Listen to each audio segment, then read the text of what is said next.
the beginning, you're gonna suck, and that's okay. That's Aprilynne, a YouTube educator who understands thumbnails like no other.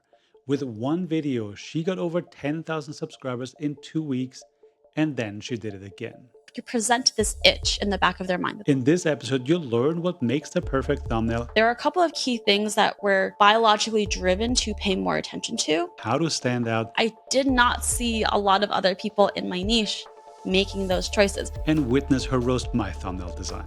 So sorry. No. This is great. I have not seen a thumbnail like this before. And I think a lot of people felt that way, clicked on it because they wanted to know what's behind that.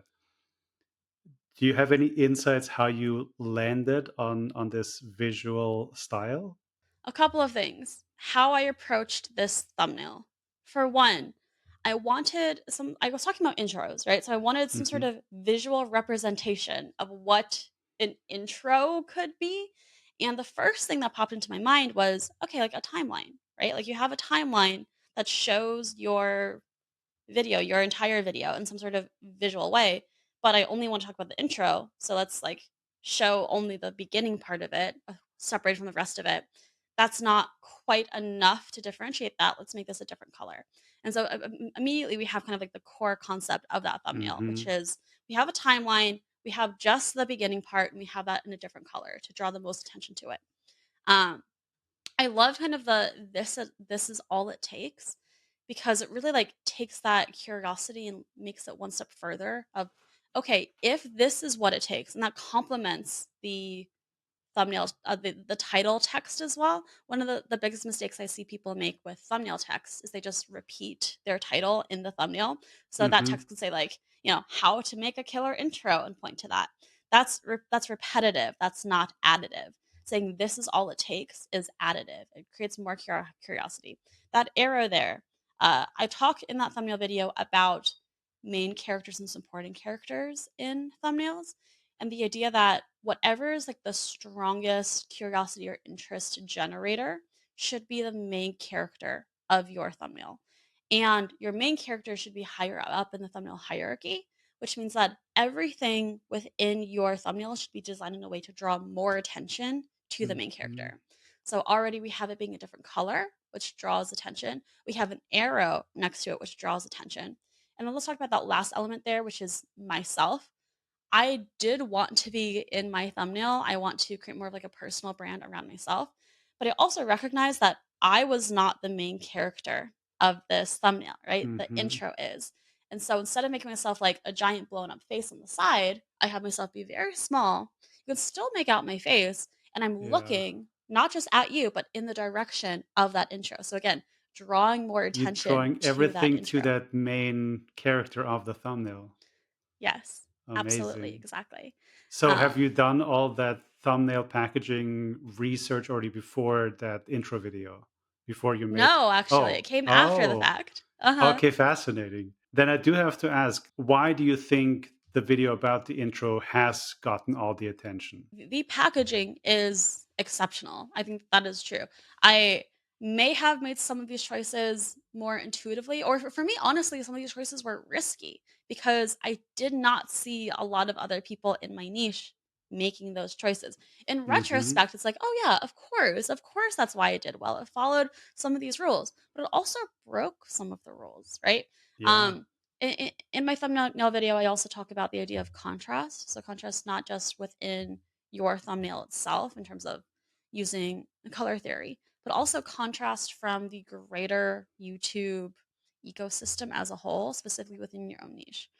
And so what I notice is that a lot of the other videos in the YouTube education space, they are darker.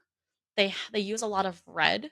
Um, and there's usually like either like a large graph and or a big face on like one side of it. And going into the intro video, I knew that because I had tried doing that in the past, right? If you look at some of my older thumbnails, I had done a very similar style as what a lot of other people in my niche were doing. And some worked a little bit, but not really to any like degree of success that I was looking for. And it never felt like my own style. It always felt like I was just trying to copy other people or emulate other people. And so for this intro video, I took a risk with saying, what if I did something different? And so in retrospect, it's like this thumbnail is remarkable. Everyone is so used to seeing the old style of thumbnail. When I took this one, yes, it was a risk. It was okay, more minimalistic, a lighter color, a smaller person versus a large one. But because of that, it stood out. So that is like packaging wise, that's part of the reason why it did so well. And then, of course, you cannot forget, I guess, the video itself, and how specifically, like, tangible and useful it was in a Hmm. way that I got a comment a lot saying that it felt very fresh, in this Yeah. space, right? Or that they hadn't seen things like it, and that it was very, very useful. And so kind of all of those things went into making the video blow up. You found your own style, your own recipe when it comes to thumbnails that you know that will perform, and you've identified some of the common practices that a lot of people do that get results but maybe don't lead to a breakout hit.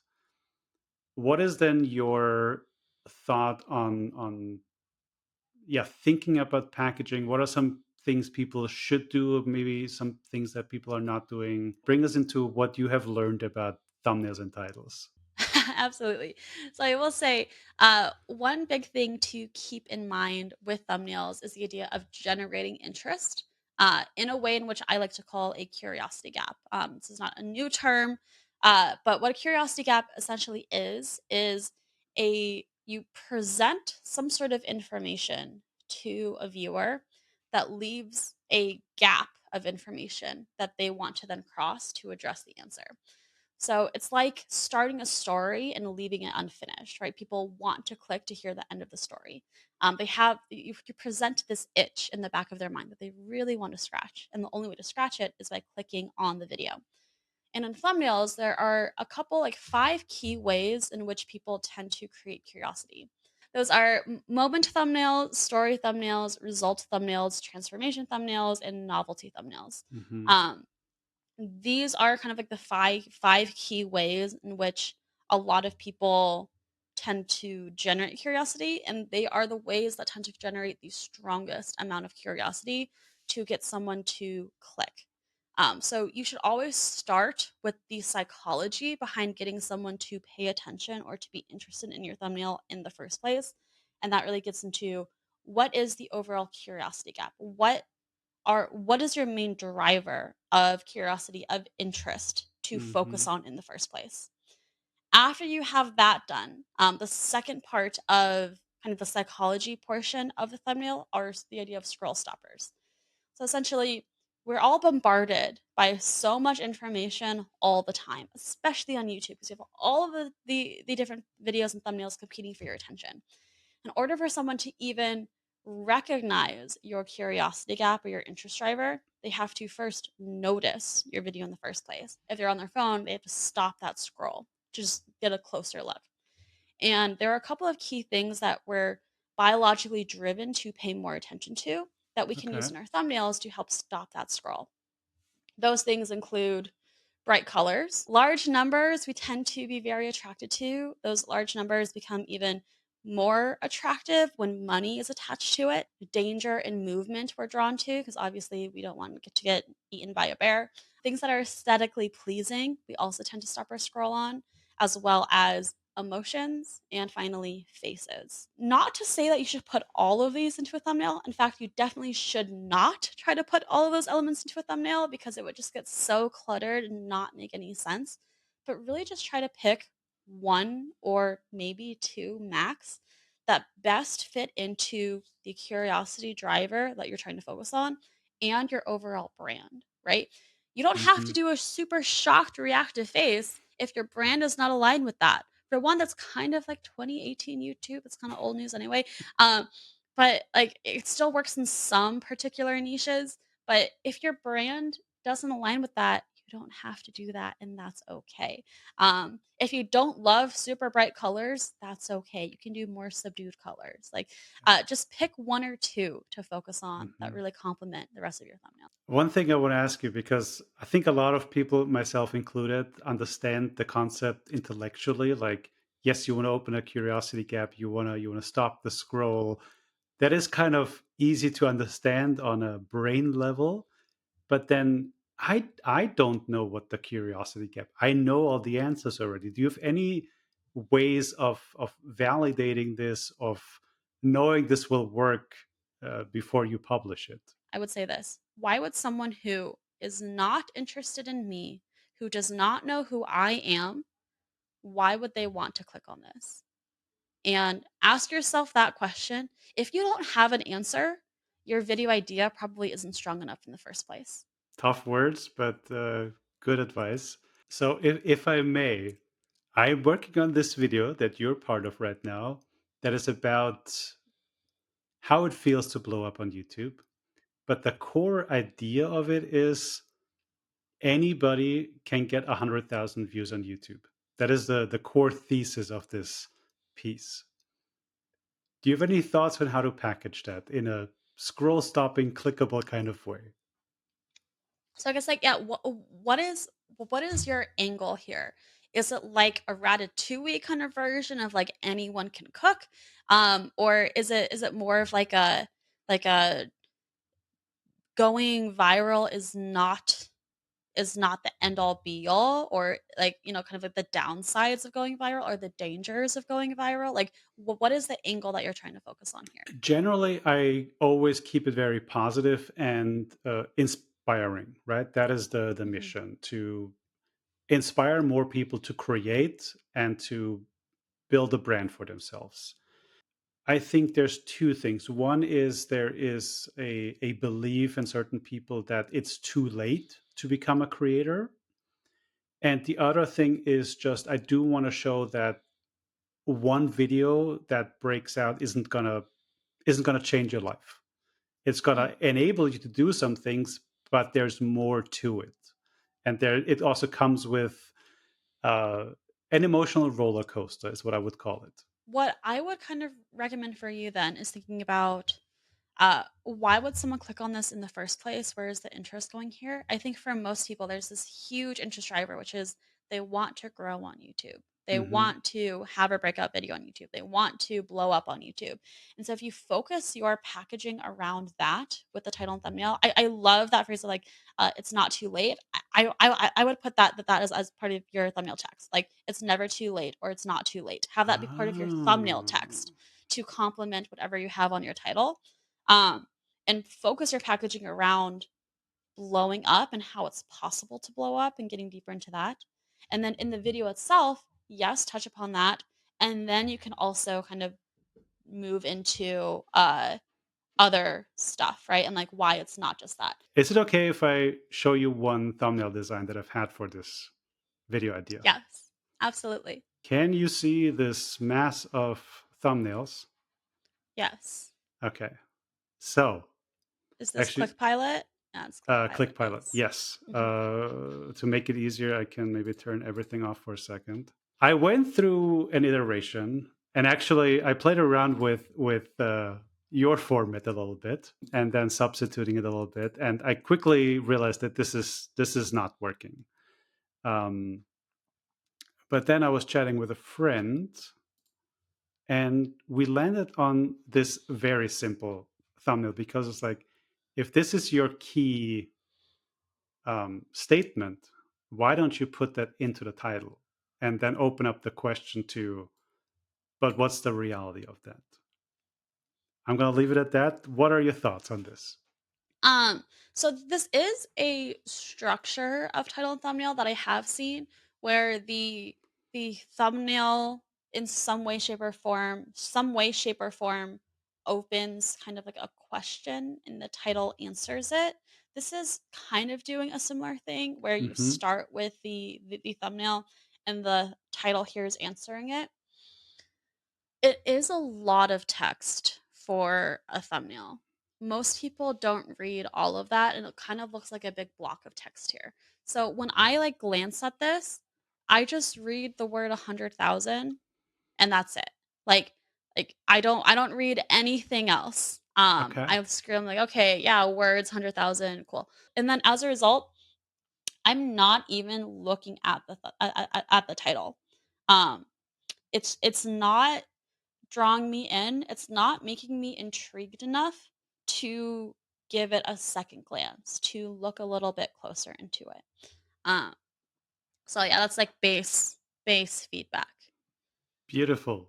That is what I I'm so needed to hear. sorry. No, no, no, no, no. This is great because I had a feeling this isn't done yet. I wasn't fully convinced that this is the best thumbnail for the video I'm making, but it's Yeah, just it's also tough because because there's so much text in the thumbnail.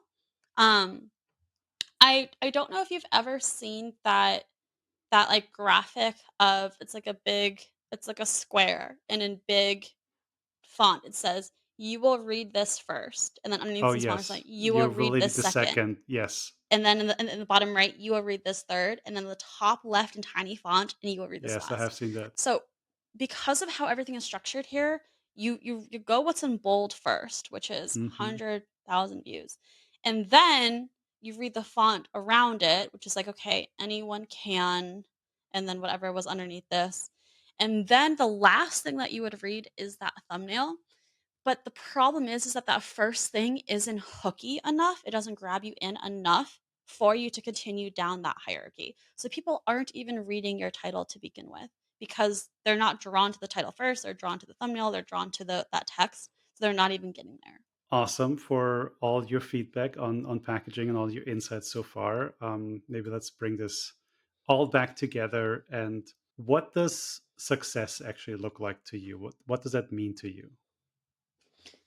Great question. I've thought about this a lot. I think in some way it goes back into that original mission statement, which is create a life I love, making videos I love. And there are two parts to that, right? One is making videos I love. Like I never want because I've been there before. I never want to be in a position where I have to make videos that I don't want to make. That I feel like I'm a slave to the algorithm or a slave to my audience. No, I want to create videos that I love. Hopefully, like with people that I love. I want to like the audience to be included. I want to feel like a community there. And so I'm very specific about like the feeling of my of my videos and the culture around my channel. I guess you think about things in terms of like startup culture. I think Hmm. that there is channel culture as well. So I'm very specific about the channel culture that I am building here within like my own corner of the internet. And then that other part, which is create a life you love, right? I also I want to be able to have freedom, right? If there is a beautiful day outside, I want to have the freedom to go out and enjoy it and just go out and like take a couple of hours in the middle of the day to go to a cool event or see a friend or something like that. And never feel like I have to be at my computer. I have to be working. And then obviously I wanna live a nice life. It takes money usually to live a nice life and to kind of like have the things that I want to have, and so I want to be able to afford all of that. And I think like as long as those things are true, I'm good. Awesome. I really love that. I can also very much identify with both of that. So, if you think of that person who's sitting at home now who has this really strong desire to make their first video, to become a YouTuber, content creator, whatever it is, but hasn't quite gotten the courage to make a video or to hit publish, whatever it is, what would you say to them? First of all, you gotta start. Um, you can think forever, but in order for anything to actually happen, you have to act. Two, in the beginning, you're gonna suck, and that's okay. Everybody always sucks when they begin. Like truly, if you are not embarrassed by your first video, you're doing something wrong. You have started too late. So it is okay to suck in the beginning. The last thing I'll say is I guess I'll give a short story of someone who came to me and he wanted my help working on a video. And it was his first video. And he had this idea and he had been thinking about this idea for the longest time. He wanted to make this overall channel, but he's been thinking about this like this his first video idea. And he wanted it to be a resounding success. And he spends like he goes to all of these different consultants and he tries to get all this different advice to make the perfect video. And I tell him, you gotta just publish. Sure, I can give you advice, and everyone else can give you advice, and you can apply that advice. But in the end, you're going to learn so much just through the process of making it and publishing it and understanding what you did wrong and what you would do better next time. You would learn so much more from that process than you will by watching more videos, by talking to more people. He eventually did upload, and he came back to me and said, Aprilynne, I uploaded, and you were so right. I went through this process. It's nowhere near perfect, but now I know a lot of things that I would do differently next time. And if you can get that feedback loop going, if you can start to get that learning, not in 3 months, not in a year, not however long you've been sitting on like the one video idea in your back pocket, you get that done now. There's no such thing as wasting a good idea. You can have your good idea, execute on it now. It probably won't get many views, probably make a lot of mistakes, and later as you level up, you can do that video again. It's okay. You don't have to like save your genius idea. You can do it now. But you Mhm. learn so much more just by doing it versus just by thinking about it. So, you got this. 100%. I agree with you.